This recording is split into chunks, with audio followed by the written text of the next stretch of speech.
Non stake holders बाहर से बुला बुला के उनको जो होना, उन लोगों को खड़ा करके उनका स्टेटमेंट ले रहे। और जो इतने लोग पार्लियामेंट में जो भी डिसेंट नोट दिए हैं, क्या उसमें कोई एक पढ़ा लिखा नहीं है? वक्फ बोर्ड एक्ट को कोई पढ़ा नहीं है? मेरे को बड़ा ताजुब लग रहा है। अरे आपको अगर कुछ करना भी है तो आप डिसेंट नोट के व्यूज को प्रिंट करके या अपने रिपोर्ट में डाल के बोलना चाहिए। अगर कोई रिपोर्ट होती है मैं उसको कंडेम करता हूं, और ऐसे फर्जी रिपोर्ट को हम कभी नहीं मानेंगे, सदन कभी नहीं मानेगा। सर धन्यवाद, आपने जो सलाह हमको दी ठीक है, हम उसको मानते हैं, लेकिन यही तरीका अगर उधर वाले भी मान गए तो मैं समझता हूं नड्डा साहब अपने मेंबर्स को बड़े कंट्रोल में रखे हैं। हमारा एक ही विषय है, जो वक्फ बोर्ड की जेपीसी की रिपोर्ट है, जिस रिपोर्ट में अनेक सदस्यों ने अपना डिसेंट नोट दिया है, वो नोट देने के बावजूद भी प्रोसीडिंग से निकालना और उन मेजॉरिटी मेंबर्स के व्यूज सिर्फ उसमें रखकर बुलडोज करना, ये ठीक नहीं है, ये कंडेमेबल है और एंटी डेमोक्रेसिक है, एंटी प्रोसीजर है। और दूसरी चीज नॉन स्टेक होल्डर्स बाहर से बुला बुला के उनको जो होना, उन लोगों को खड़ा करके उनका स्टेटमेंट ले रहे। और जो इतने लोग पार्लियामेंट में जो भी डिसेंट नोट दिए हैं, क्या उसमें कोई एक पढ़ा लिखा नहीं है, कोई जानता नहीं है, और वक्फ बोर्ड एक्ट को कोई पढ़ा नहीं है?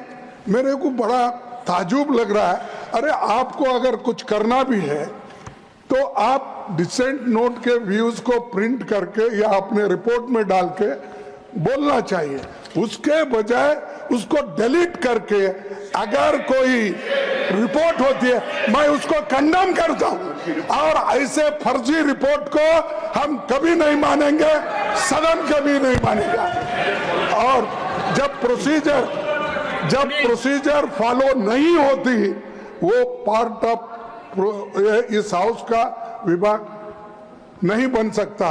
तो इसीलिए मैं आपसे विनती कर रहा हूं कि उनको डायरेक्शन दीजिए, जो भी रिपोर्ट आई है वो अगर वो रिपोर्ट में डिसेंट व्यूज नहीं है तो उसको वापस भेजिए, निकाल दीजिए, और उसके बाद में फिर एक बार, दो बार और एक बार आप पुनर्विचार करके उस सभी डिसेंट व्यूज को डाल के आप पेश कीजिए, फिर आगे क्या होता हम देख लेंगे।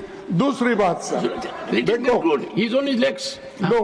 दूसरी बात सर, आप मालूम है जब मेंबर्स एजिटेट क्यों होते हैं, ये सिर्फ उनका घर का सवाल नहीं है। मैं अरे तो बहुत कोर्ट को बहुत करते, बैठो बहुत कोर्ट वाले हैं। देखिए सर मैं ये किसी इंडिविजुअल का सवाल नहीं, वो मेंबर्स जो आके एजिटेट कर रहे हैं तो कहीं अपने लिए नहीं, पूरे समाज के लिए, जिनके ऊपर अन्याय हो रहा है, उस अन्याय के खिलाफ वो प्रोजेक्ट कर रहे हैं। और इससे देश के लिए भी ठीक है, क्योंकि we wanted a united all inclusive growth और पीसफुल रहना कंट्री, ये सभी हम चाहते हैं और उसके लिए हम मदद भी कर रहे हैं आपको। लेकिन आप ये संविधान के विरुद्ध अगर ऐसी चीजें करती है तो ऐसा ही गड़बड़ होता है, फिर इसको लोग प्रोटेस्ट करेंगे।